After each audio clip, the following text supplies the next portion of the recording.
Hi YouTube, it's Halon Poisoning.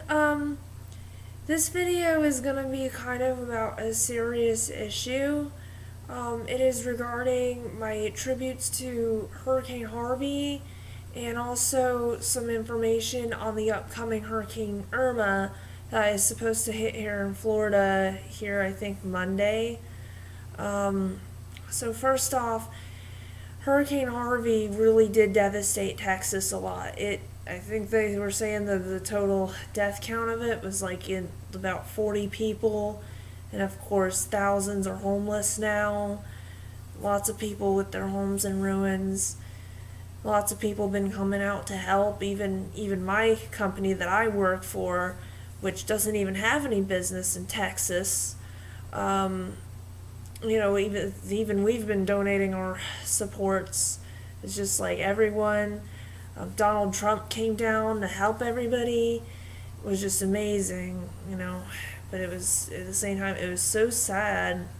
And with Houston not really getting much rain, normally it made matters just much worse. And it's just, I'm really feeling for everybody up there, and I really do hope that everyone who is up there, I just hope that they can find a way to stay safe, and I really hope that they can rebuild Houston, and hopefully life can get back to normal for some of these people. But the devastation there is just, it's amazing.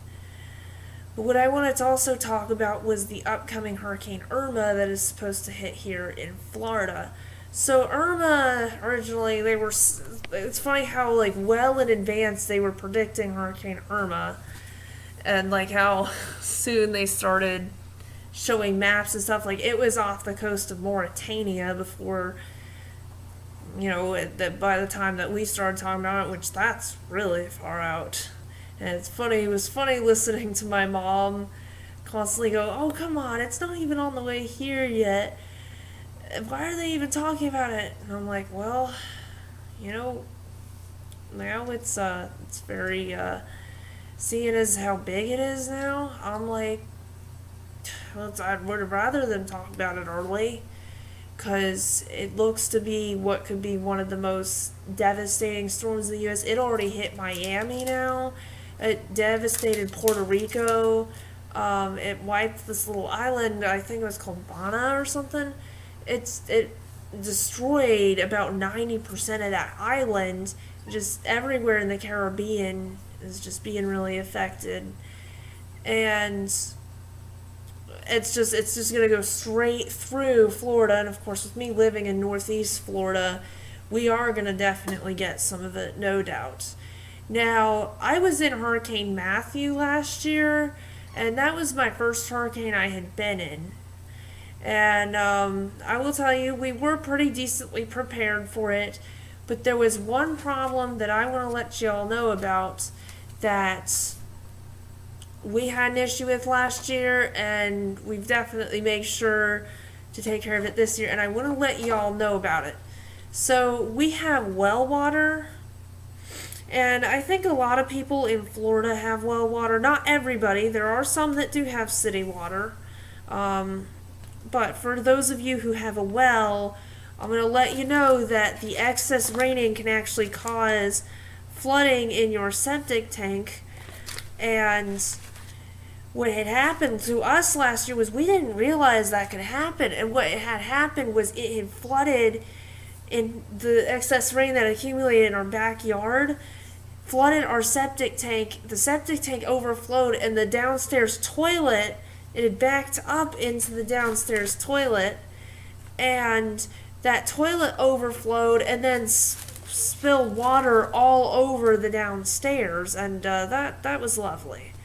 And so what we did this year we had our septic system inspected and everything, and even had a small drainage pipe put back behind the septic tank, so that way this shouldn't happen again. I don't really know exactly what all they did. I'm sure I could ask my mom, but I just want to make you all aware of that. But I'm also going to give you some other hurricane tips too. So I work at a grocery store, and I know a lot of people during hurricanes, they like to buy bottled water. And what had been happening with us was because the grocery stores, at least the one I work at, get so crowded during the hurricanes. And I remember my manager was pulling out a big dolly full of bottled water, and he didn't even make it to the shelf with it, and everyone just started grabbing it. It was insane. And then we had people constantly complaining that we were out of bottled water, and would be waiting for the next shipment. So I want to make you all aware of that too. That a lot of places, a lot of grocery stores are out of bottled water, or are definitely going to have a very limited supply of it. So that's going to be the case. So what I would suggest you do is, if you don't mind drinking tap water, like if you really are that desperate, I would suggest getting some jugs, some containers, or anything, filling it from the tap water from your sink, and if you need to, you can get a purifier or boil it or whatever if you still don't like the idea of it. Excuse that. That is my cat Lacey being rotten. And just get big gallons of it. Fill whatever you can with it, and just live off of that. Because I'm just gonna warn you, the bottled water is going quick. And I know that a lot of places are also running out of gasoline. A lot of the gas stations are, and unfortunately, I don't know what you can really do about that. There's not really any advice I have much for you on that, and that's been kind of actually the biggest issue out of all, because there are some people who are actually leaving the area that the hurricane is hitting, and that's become a big hassle, because they obviously need fuel for their car, and if they can't get their car, they can't really evacuate. So that's been another big issue. Another thing has been people with their pets, because there's what's been known as the Pets Group and FEMA, which have both been trying to work to approve the transportation of pets for people trying to evacuate.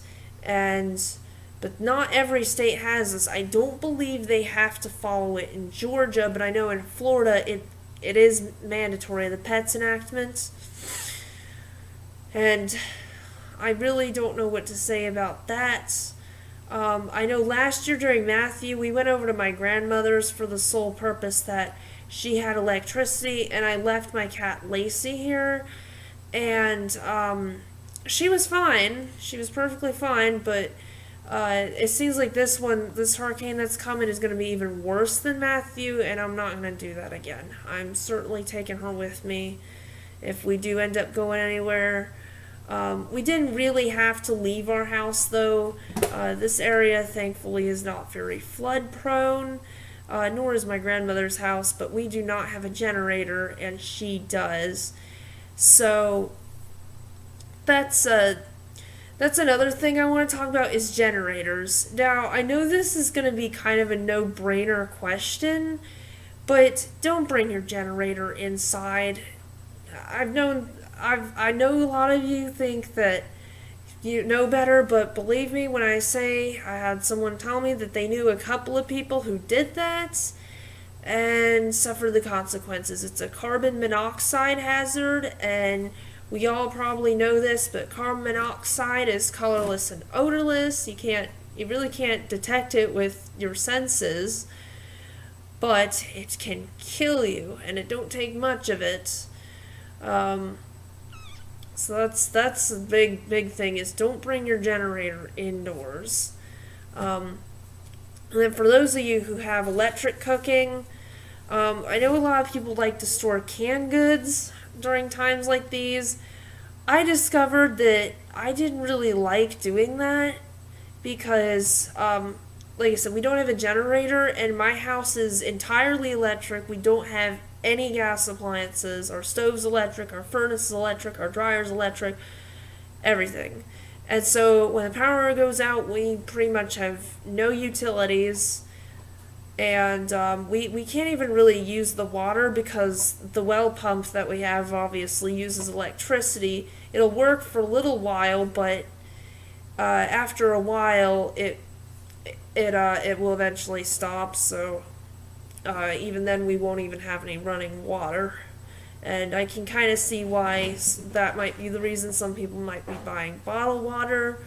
But you can follow my advice earlier about how you can have water during this event.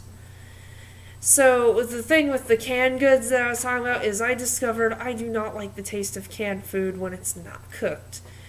So what I'm doing, and what you should probably do, if that's the case for you, is stock up on some fruits and vegetables that you don't have to refrigerate, like apples or oranges that still have the peel intact, things like that. And if you want some meats or proteins, get some nuts or some beef jerky, or if you're weird like me and like pickled sausages, get some of those. Just stuff that, you don't even need to cook to eat. If you're pretty much in the same situation as me. Now, if you have a gas stove, it should still be able to run, which I know most people in Northeast Florida don't have natural gas. I have a friend who has a gas stove, but I think hers runs on propane, and so that's and you would know too, because you'd have to get the propane tanks filled every month or however long, because you have to refill those, and you should make sure that those are full before this event too. Now, unfortunately, where I've been working, we have propane tanks outside, but we've been out of propane for like 2 days now. So, if you were going to use a propane grill, good luck. And I don't even know why you would use that anyway, because I don't think you're going to try to bring it outside, and for similar reasons to why you shouldn't bring a generator in a house, you shouldn't bring a grill in a house. So I wouldn't try that.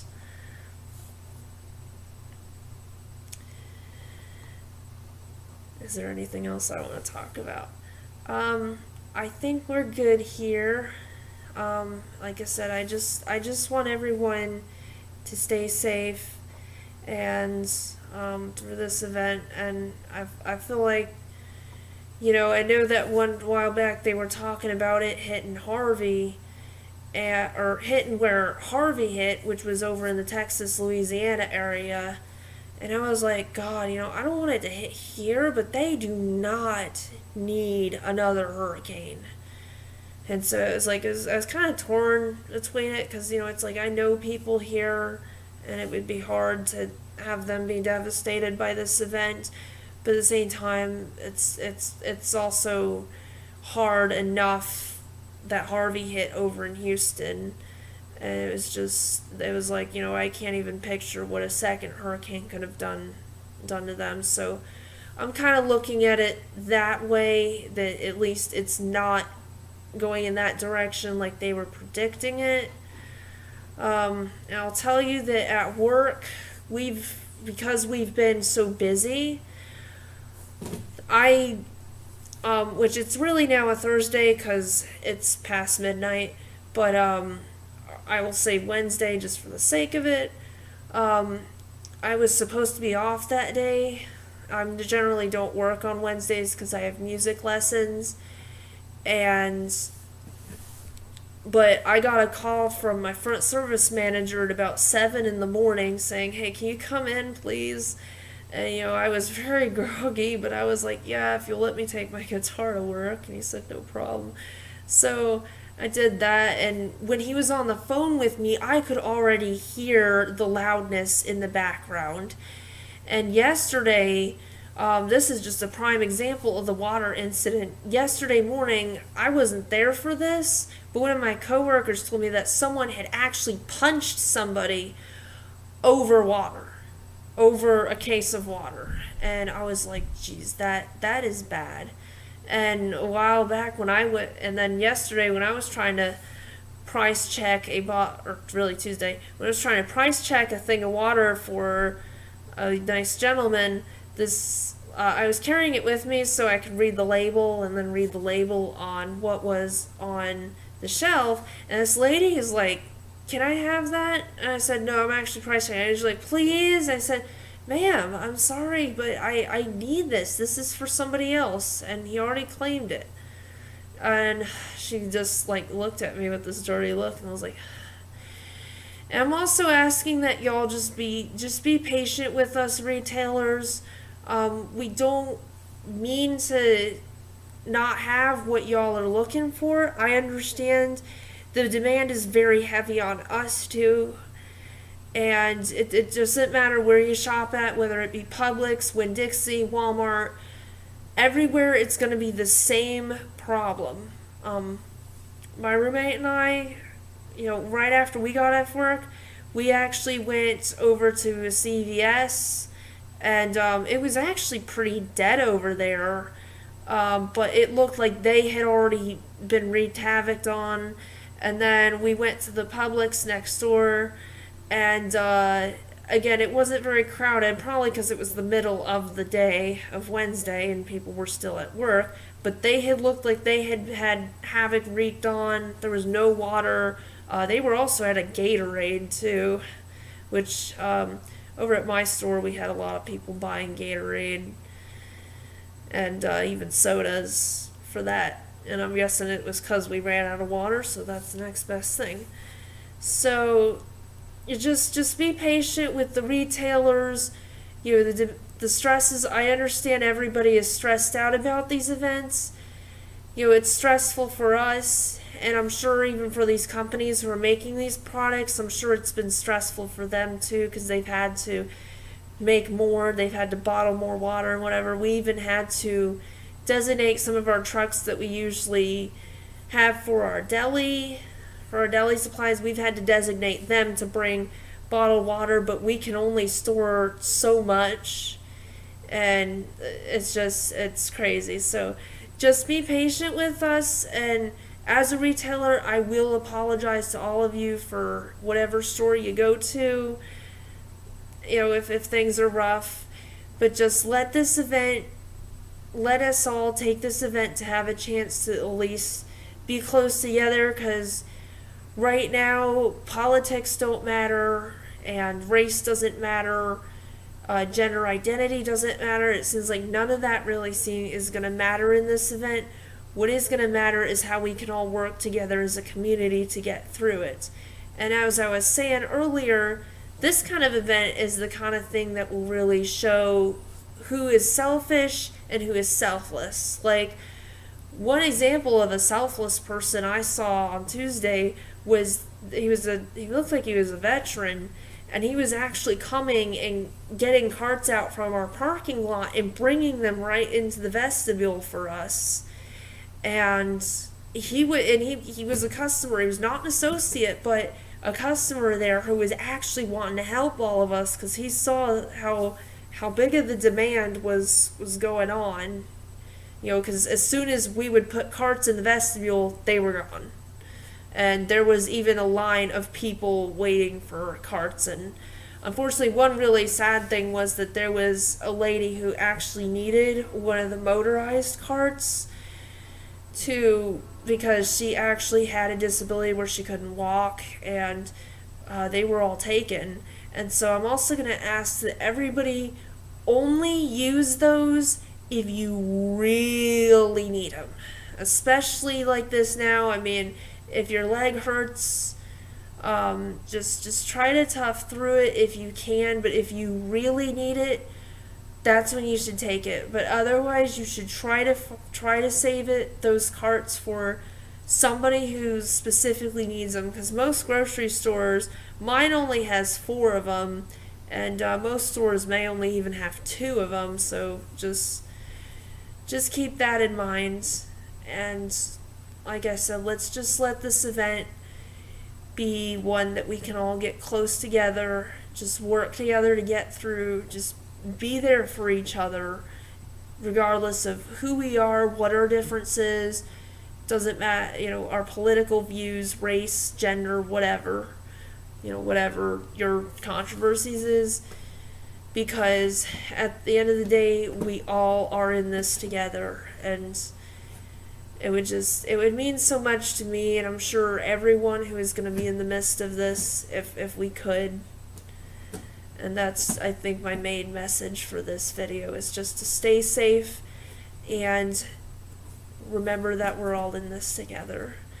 I am Halon Poisoning, and I am signing off. Good night, and take care.